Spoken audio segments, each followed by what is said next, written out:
Председателката на Европската комисија Урсула фон дер Лајен при неодамнешната посета на регионот најави нова финансиска поддршка за земјите од Западен Балкан, вклучувајќи ја и земјава.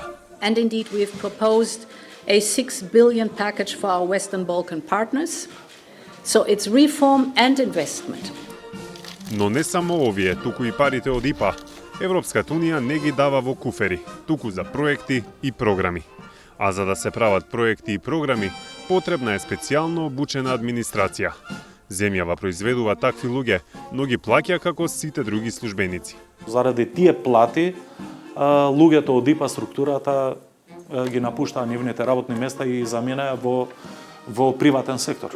И во моментов земјава има на располагање десетици, па и стотици милиони евра европски пари. А ќе има и многу повеќе. Но дали има кадар да ги апсорбира?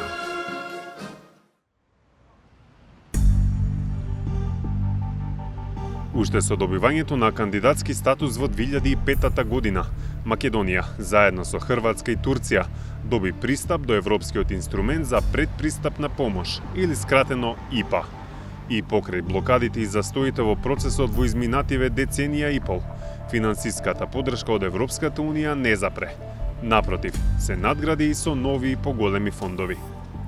Но за да се работи со европски пари, потребно е големо познавање на материјата.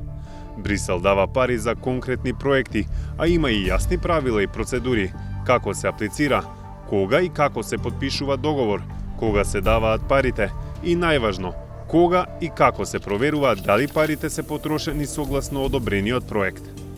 Парите се трошат преку различни институции кои претходно минале низ процес на акредитација. Прва линија на надзор во земјава им е телото за ревизија на ИПА. Главниот ревизор Адем Цури вели дека фалат луѓе во структурата без кои европските пари остануваат во Брисел. Нормално луѓето кои што носат пари на државата треба да се ценат, а и преоптеретени се со работа. Сега овие workload анализи што ги спомнав претходно, целата ИПА структура ги врши. Согласно овој workload, ние гледаме дека има потреба од повеќе кадар. А тоа веќе и се одразува во процентот на апсорбција на фондови кои што ги вршат соодветните институции. Преведено, земјава пропушта да ги потроши сите европски пари кои се на располагање, бидејќи нема доволно соодветен кадар.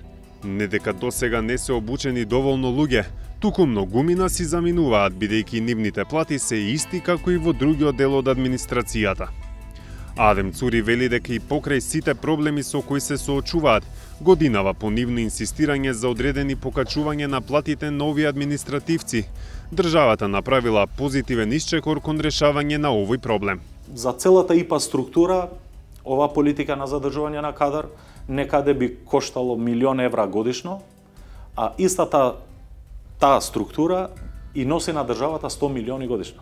Со нагласувањето дека фали таа политика на мотивација и задржување на кадар, мислам дека првично ја постигнавме целта со воведување или да кажеме со законот за извршување на буџет, каде што 15% тоа малку го забави тој бран на бегање на луѓето.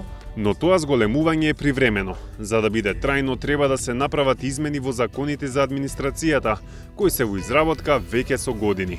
Добро е да се почне со 30%, а до каде ќе заврши не се знае. Ви пренесувам искуство од европска земја членка, каде што, да кажеме, вработениот кој што работи просечна државна административна работа, зима дупло помалку од тој што работи со ИПА фондови. Зашто структурата на ИПА фондови е таа што носи пари на државата. Проблемот не е перцепција само на Адем Цури. Во последниот извештај на Европската комисија за земјава, меѓу другото се потенцира. Генерално, структурите кои управуваат со фондовите на Европската унија лани работеа со 79% од оптималниот број вработени и со испразнети клучни менаџерски позиции.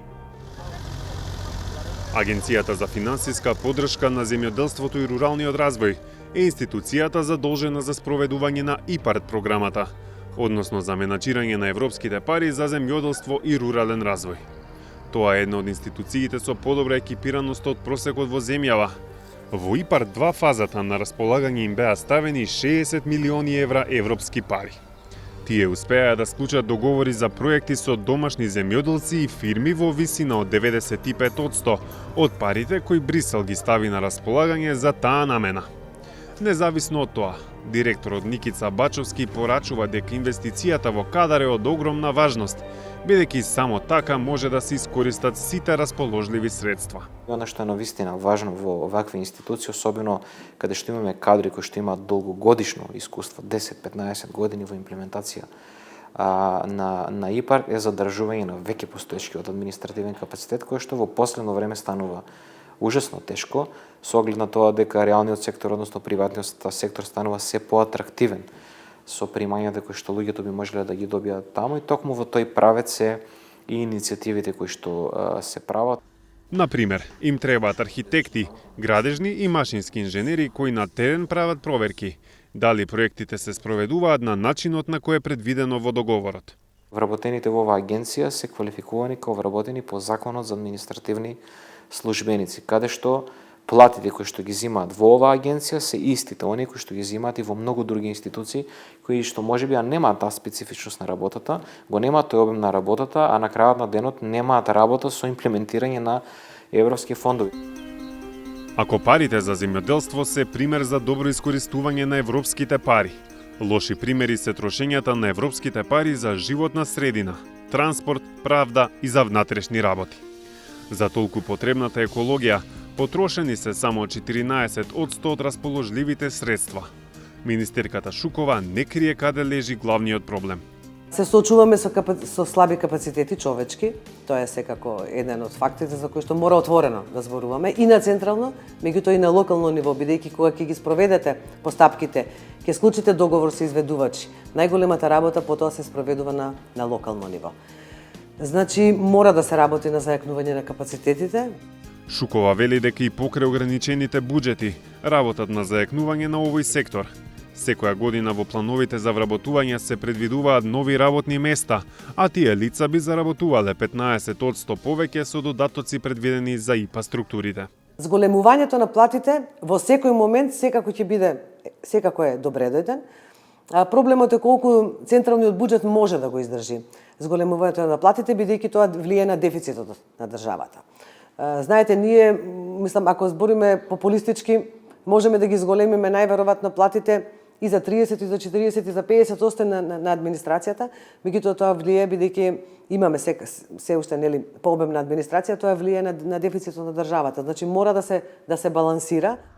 Вице-премиерот за европски прашања Бојан Маричик пак смета дека покрај покачување на платите, решение за ниската искористеност на европските пари може да биде и формирање на агенции во министерствата по пример на Агенцијата за поддршка во земјоделството, кој како посебен ентитет од министерството работат исклучиво со ИПА фондови. Моделот што го имаме ние со ИПАРД агенцијата или со Агенцијата за Еразмус, по мене е успешен модел и можеби треба да се размисли за правење една ИПА агенција или пак мини тимови во секое министерство кои што веќе ги имаме, но би добиле еден поинаков статус, кои што можеби ќе бидат вработени во една централна ИПА агенција, а ќе работат секојдневно во институциите каде што се водат проектите. Кога станува збор за законот со кој би се зголемиле платите на овие административци, Маричик вели дека е во владина процедура и дека носи своји предизвици, бидејќи е тешко да се нивелираат потребите на сите служби, но уверува дека зголемување на платите ќе има. Клучните насоки што сме ги ние увиделе и определиле како влада се најпрво пополнување на испразнетите места, кои што се околу 20% испразнети места во ИПА структурата. Второ, унапредување на оние кои што се 5 години, најмалку 5 години во структурите и не биле унапредени, веднаш да бидат унапредени, тоа е втората мерка и препорака. И третата е задржување на концептот и унапредување на концептот на постојани обуки и постојано надградување на овие кадри и тука дома во Северна Македонија и во странство. Европската комисија е јасна во својот извештај која е домашната задача на нашата земја во врска со ИПА кадарот. Земјата треба да го унапреди својот институционален, административен и технички капацитет за да управува со фондовите на Европската Унија, преку усвојување генерална политика за задржување на кадарот, зајакнување на капацитетите, подобрување во спроведувањето на ревизорските и ЕУ препораките. Ако е за некаква утеха тешкоти и да се задржи ИПА кадарот, имаат сите земји кандидати за членство. Затоа во следната ИПАР 3 програма Европската Унија реши дел од парите од европските фондови да може да се употребат и за зголемување на платите за административците кои работат во ИПА структурата. Но и тоа е џабе, бидејќи ако не се сменат законите за администрација, ИПА службениците едноставно не може законски да земаат поголема плата од нивните колеги. Значи, ако набрзо не се сменат законите, земјава ризикува да не ги потроши европските пари и за плати и за проекти, кои, како што каже и фон дер Лајен во Скопје, ќе ги има се повеќе.